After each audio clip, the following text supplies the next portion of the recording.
नमस्कार। मैं बहुत अच्छा एक तीज का सोहर लेकर आई हूँ, क्योंकि तीज आ रही है, इसलिए मैं बहुत बढ़िया एक सोहर लेकर आई हूँ। कृपया अच्छा लगे तो लाइक ज़रूर करिएगा, कमेंट करिएगा, सब्सक्राइब करिएगा। महादेव कभी जई पटुकवा गौरा दई का आचर गौरा दई का आचर हो। गौरा मोरी रंगर तुली पलंगी ओ बरी दसावहु ओ बरी दसावहु हो। गौरा मोरी रंगर तुली पलंगिया ओ बरी दसावहु ओ बरी दसावहु हो।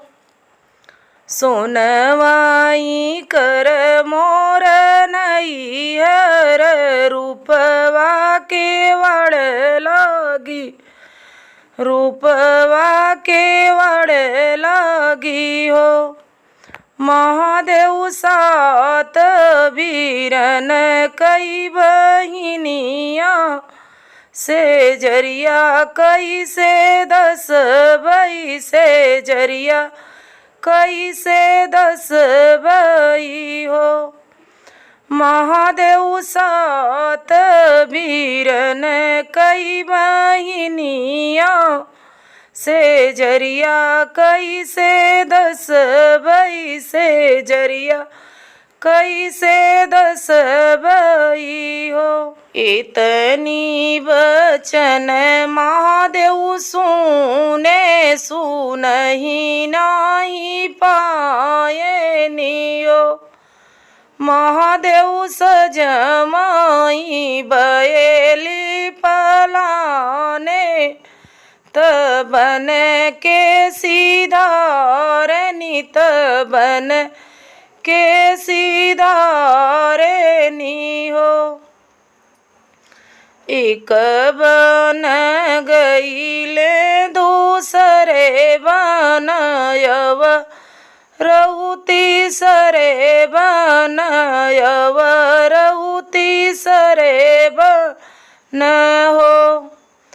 महादेव पीछमा उलटी जब चितमई त पीछमा गौरा देई पीछमा गौरा देई हो।